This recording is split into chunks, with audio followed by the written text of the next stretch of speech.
Isang mapagpalang hapon sa bawat isa. Magandang araw po sa bawat isa. Hapon po kasi dito ngayon. To God be the glory po sa lahat ng dako ng mundo.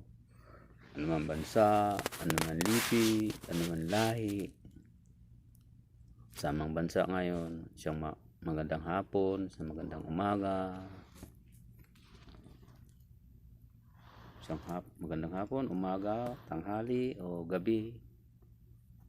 Tunay nga na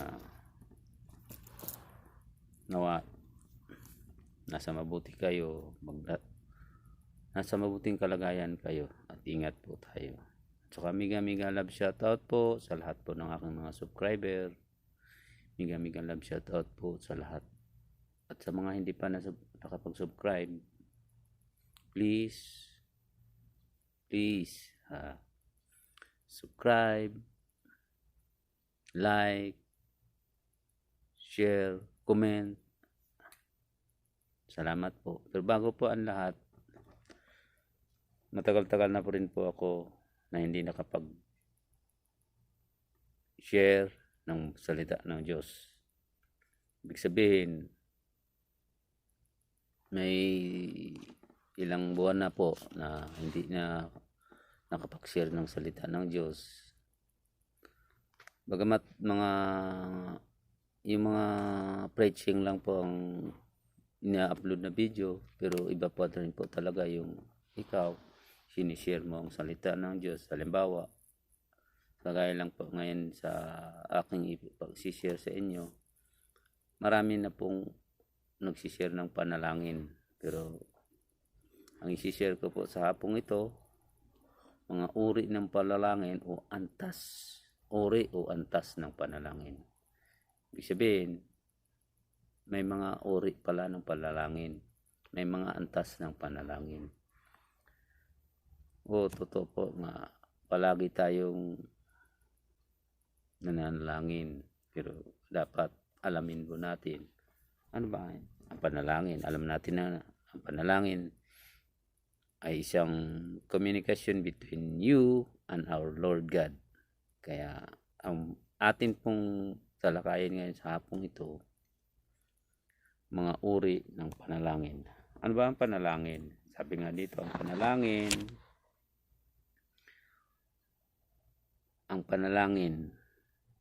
ano ba ang panalangin?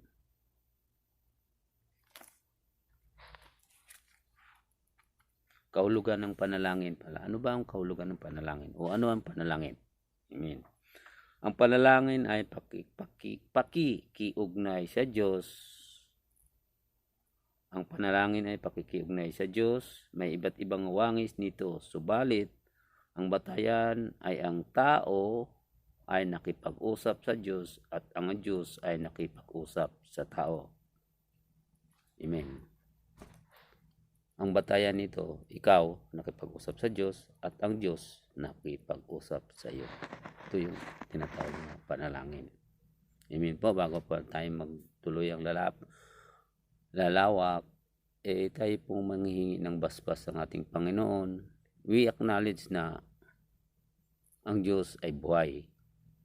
We acknowledge na ang Diyos ay nasa lahat ng dako. Kaya hihingi po tayo ng gabay, hihingi po tayo ng patnubay sa ating gagawing pag-aaral. Sa hapong din pong ito, tayo ay manalangin. Dakilang Diyos na aming Panginoon at aming pagligtas. Father God, salamat sa hapong ito. Salamat sa isang malaking pribilehiyo na ibinibigay mo na maisi-share namin ang iyong banal na salita. Lord, nawa sa bawat isa na makakarating o bawat isa na makakita o makakarating sa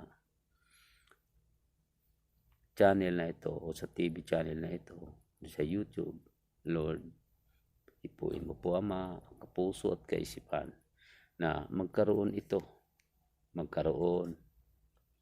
ng pagpapala sa bawat isa. Lord, ipuin mo rin po ang bawat isa na hindi lang ito mapapanood nila, bugkos magbibigay ito ng pagpapalang pisikal o pagpapala sa bawat isa, pisikal man ito, spiritual man ito o financial. At higit sa lahat, ang pagpapalang spiritual na nais mong iparating sa kanila, Lord, pakitouch mo po ang heart ng bawat isa. Itouch mo po ang puso ng bawat isa na makakanood sa video ito. At higit sa lahat po, dakilang Diyos, pagkaluban mo ako, Ama, ng wisdom, knowledge, at understanding. At higit sa lahat, ang lahat ng mga nakakanood nito. Lord, ito po ay maging pagpapalang spiritual sa bawat isa. Salamat po, Ama. Salamat po. Bigyan mo po, Ama, ng bawat isa ng wisdom, knowledge, at understanding. At sa lahat na makapanood nito, Lord, hindi lang ito panonoorin nila, kundi maging actual itong gagawin nila sa buhay ng bawat isa. Salamat po. To you alone all the highest praises. To you alone all the glory. To you alone all the honor, praises, and thanksgiving. In Jesus' mighty name, through the guidance and the power of the Holy Spirit. Amen. Amen po. Nabanggit na natin kanina, ang panalangin ay pakikiugnay sa Diyos. May iba't pakipag-ugnay sa Diyos. May iba't ibang wangis ito. Subalit, ang batayan, ang tao ay nakipag-usap sa Diyos at ang Diyos ay nakipag-usap sa tao. Ibig sabihin, may iba-ibang wangis. May iba-ibang bantayan sa panalangin. Amen. Mga uri ng panalangin. Sabi dito, nanawagan si Pablo sa mga mananampalatayas na manalangin palagi ng lahat ng panalangin. Ito po ay makikita sa Efeso 6:18. Basahin ko po sa English itong sinabi ni Pablo. Ang lahat ng ito'y, ito na po, Ephesians chapter 6 verse 18. Ang lahat ng ito'y gawin ninyo sa pamagitan ng mga panalangin at pagsamo. Manalangin kayo sa lahat ng pagkakataon sa patnubay ng Espiritu. Kaya lagi kayong maging handa at patuloy na manalangin para sa lahat ng hinirang ng Diyos. Amen po. Sa English po, ang sabi dito sa English, and pray in the Spirit on all occasion with all kinds of prayer and request. With this in mind, be alert and always keep on praying for all the saints. Amen po. Ang isa pang salin nito ay manalangin ng lahat ng uring panalangin. Ito yung sinasabi ni Pablo, manalangin tayo ng lahat ng uri ng manalangin. Mga kapatid ko sa Panginoon, kumusta po ang buhay ng panalangin natin? Nawa, hindi lang po tayo nananalangin pag tayo may sabi dito, hindi lang sa may kailangan ka, kundi sa lahat ng pagkakataon manalangin tayo. Okay, marami po kasi sa atin, ako man minsan nananalangin lang tayo pag nangihingi. Pero ang nasabi dito, manalangin ka sa lahat ng ori o sa lahat ng sitwasyon sa buhay mo. Sabi dito, manalangin kayo sa lahat ng pagkakataon, sabi ni Pablo. Sa lahat ng pagkakataon, manalangin tayo. Kung ibigyan ka ng pagkakataon, o gawin na natin itong habit, panalangin. Hindi lang yung lalapit ka lang pag may problema, doon ka lang manalangin, doon ka lang makapag-isip ng panalangin. Hindi lang po yung dapat manalangin tayo. Gawin na lang natin itong habit sa buhay natin. Magiging habit na ito na manalangin tayo. Mga uri ng panalangin, nanawagan si Pablo sa mga manampalataya na manalangin palagi ng lahat ng panalangin. Ito nga po yung Ephesians 6:18. Ang isa pang salin nito ay manalangin ng lahat ng uring panalangin. Ito ay tumutukoy sa iba't ibang antas at uri ng panalangin. May antas. Ang uri ng panalangin may antas. Amen? May 3 antas ng matsiding panalangin. May uri ang panalangin na may antas. Amen po? Ang 3 antas ng matsiding panalangin, ito yung 3 uri. Paghingi, paghahanap, at pagkatok. Palagi po ba tayo nang hihingi? Palagi po ba tayo naghahanap? At higit sa lahat yung pinakamasindi, pagkakatok. Hindi ba pintuan lang, pagka pumasok ka sa bahay, kakatok ka sa pintuan. Ganun din po sa panalangin, kakatukin natin ang puso ng ating Diyos. Amen? Ito po ay may salita ng Diyos doon sa Matthew 7, chapter 7, verse 7 up to 8. Matthew 7, verse 7 up to 8. Ang sabi doon, manghingi kayo at kayo'y bibigyan. Magsihanap kayo at kayo'y makakasumpong. Mga kasumpong. Magsing tuktok kayo at kayo'y bubuksan. Sapagkat ang bawat humingi ay tumatanggap at ang humahanap ay nakakasumpo at ang tumutuktok ay binubuksan. Amen. Ano pong ibig paiwatig dito? Kaya po pala tayo palaging sinasabihan na manalangin palagi. Kasi ang siya pang susi dito, pagka ikaw nanalangin, dapat palagi kang nanghihingi o may hinihingi ka. Hindi lang po yun. May hinihingi. Ito nga 3 oto, paghingi, paghahanap, at pagkatok. Ibig sabihin, sa lahat ng pagkakataon, dapat manalangin ka. Sabi dito, ito yung pinakamaganda, mga kapatid ko sa Panginoon. Ito yung pinakamaganda. Doon sa Matthew, ito yung pinakamaganda. Ito yung pangako. Sabi niya, manghingi kayo at kayo bibigyan. Ibig sabihin, pagka may hiningi, may nagbibigay. Galing, ha? Galing, ano? Mga kapatid ko. Galing. Totoo nga naman, kahit sa aktual na buhay natin, kung hindi ka naman nanghihingi, paano ka bibigyan?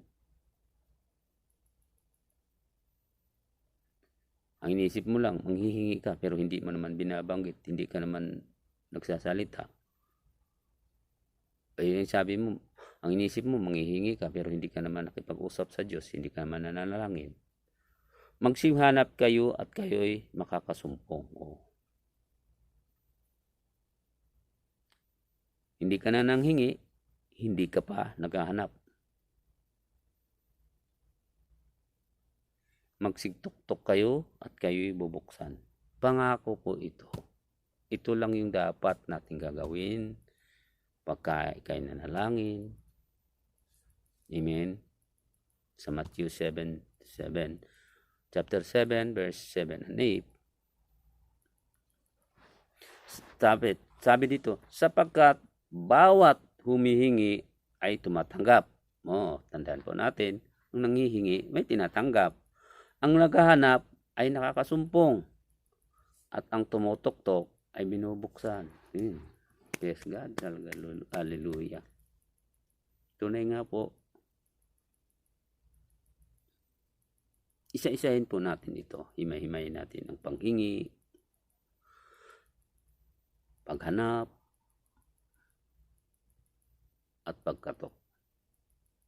Paghingi, paghanap, at pagkatok. Ang 3 antas ng panalangin. Una, ang paghingi. Ang paghingi ay unang antas ng panalangin. Ito ay simpleng paghahain ng isang kahilingan sa Diyos at magtanggap ng agad na sagot. Amen. May agad palang sagot paghingi upang tumanggap. Ang kondisyon ay humingi. Amen. Totoo nga naman, pagka hindi ka nanghihingi, wala ka naman tatanggapin. Basahin po natin ang salita ng Diyos sa Santiago 4:2. Sabi dito, Amen. Santiago po, Santiago.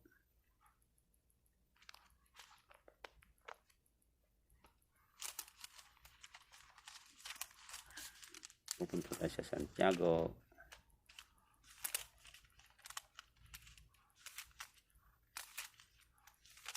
Santiago or James 4 verse 2. Sabi dito, chapter 4 verse 2. Sabi dito, basahin ko. Mayroon kayong pinakamimiti, ngunit hindi ninyo makamtan, kaya't papatay kayo kung kinakailangan. Hingi. Sorry po ha. Ulitin ko. Mayroon kayong pinakamithi, ngunit hindi ninyo makamtan, kaya't papatay kayo kung kailangan. Mapasa inyo lamang ito. Dahil sa inyong pag-imbot sa mga bagay na hindi inyo, kayo'y nagkagalit at naglaban-laban. Hindi ninyo makakamtan ang inyong minimiti sapagkat hindi kayo humihingi sa Diyos. Amen? Paghingi, kayo'y ibig sabihin, karamihan hindi nga talaga makakamtan o hindi mo makakamtan kung hindi ka nanghingi. Kayo'y wala sapagkat hindi kayo nagsihingi. Ang pinaka-point doon, palagi po tayo manghingi. Ito yung nasa atin ang kapangyarihan, kasangkapanin ng panalangin. Gayunman, marami ang di gumagamit ito. Hindi sila humingi, kaya di sila nakakatanggap. Amen. Una, dapat hihingi tayo palagi sa Diyos. At hindi po lang ng una, dapat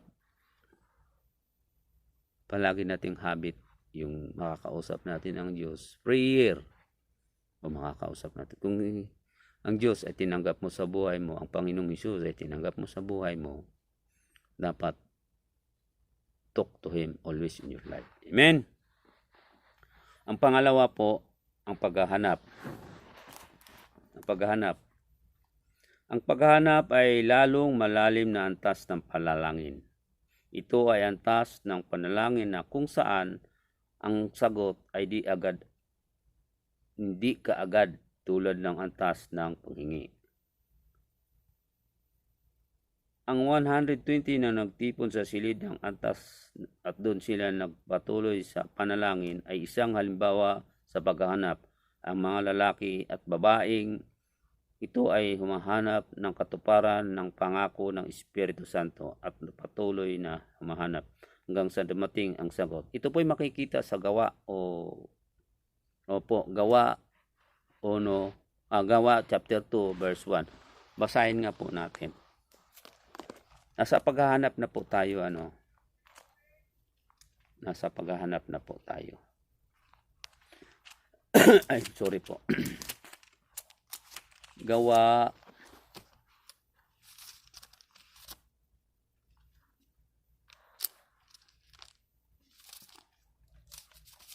basahin natin ang Gawa. Gawa chapter 2 verse 1.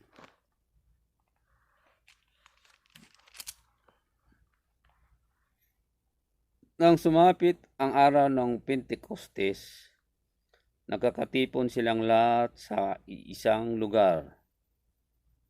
Amen. ito po yung time na mga alagad ng Panginoong Hesus nagkakatipon. Amen?